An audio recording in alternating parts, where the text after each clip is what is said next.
Welcome to Word Wednesdays. So, what are the topics that are up for discussion? It may be love, health, or career. We could discuss the struggle, your worth, or your fears. Word speaks about it all, and all are welcome to pull up a chair. I could care less about your age, race, gender, status, or geographical location. I am here to address these topics every other Wednesday. That's the word, and that's me. I know you all been waiting patiently to sit here with me and sip a cup of tea. The overall message is unity, world peace, and most importantly, LOVE.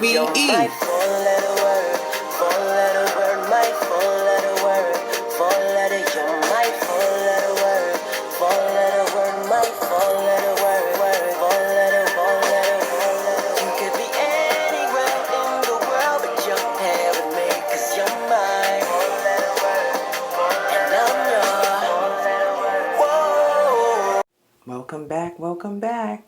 Welcome back to Word Wednesdays.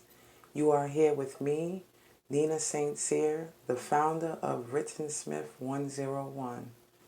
If you would like to learn more about me and the services that I provide to the general public, please visit the website at www.writtensmith101.org or www.writtensmith101.wordpress. It's been a while, guys. It's definitely been a while. But you know I didn't come back empty-handed. Today, we are going to discuss the topic victims, survivors, and spirituality. We will discuss the difference between being a victim and being a survivor. We will discuss why victims remain victims, how victims become survivors, and why survivors refuse to become victims. First, let's discuss the differences between a victim and a survivor and how it relates to spirituality. I would like to first start by saying we are all victims. Yes, we are all victims. We are either victims of circumstances which are outside of our control or victims of humanity. So if we are victims, how do we become survivors? Although victimization is a very real concept, your reaction to being victimized determines whether you remain a victim or not. When we evaluate the concept of victimization from a spiritual aspect, there is absolutely no shame in being or becoming a victim, regardless whether you are a victim of circumstance or a victim of humanity.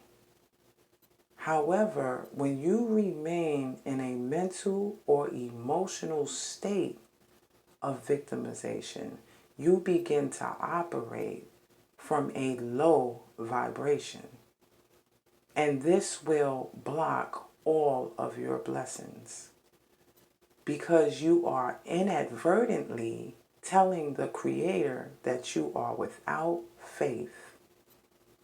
This state of mind will hinder your growth in many areas of your life, if not all. This state of mind will also postpone any goals, dreams, or aspirations that you may have in mind, and you will fail to be who you aspire to be. Anything that hinders growth is not of the Creator. In contrast to the victim, the survivor adopts a totally different view and perspective to victimization. The survivor operates from a high vibration, and he or she is full of faith, whereas the victim is faithless and operates from a low vibration. So why do victims remain victims? Victims who remain victims are faithless, comfortable within their position of victimization. They are often surrounded by enablers. They are immature. And most often, they use their status as victims to emotionally manipulate caring individuals. So to some extent, the victim becomes the victimizer. So how do victims become survivors? Victims become survivors by first acknowledging the fact that they are victims or have been victims at some point in their lives. However, survivors do not surround themselves with enablers. Instead, they surround themselves with individuals who empower them. They are very mature. Therefore, they do not have the desire to manipulate others. Instead, they empower others. Because they are mature, they are aware of self, and they are able to identify both their weaknesses and their strengths.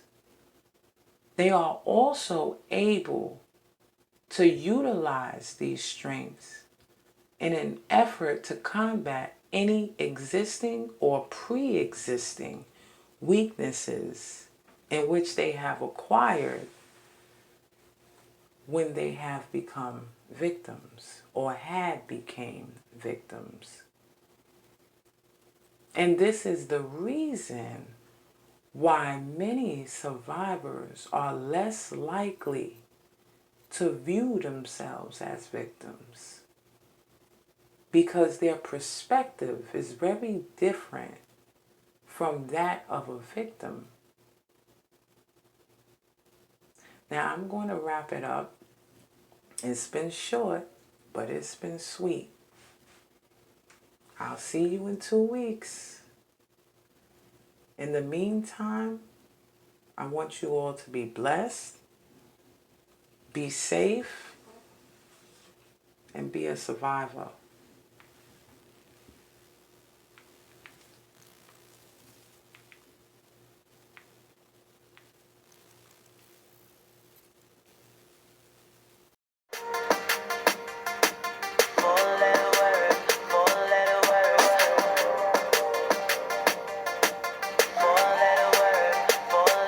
Welcome to Word Wednesdays. So what are the topics that are up for discussion? It may be love, health, or career. We could discuss the struggle, your worth, or your fears. Word speaks about it all, and all are welcome to pull up a chair. I could care less about your age, race, gender, status, or geographical location. I am here to address these topics every other Wednesday. That's the Word, and that's me. I know you all been waiting patiently to sit here with me and sip a cup of tea. The overall message is unity, world peace, and most importantly, LOVE.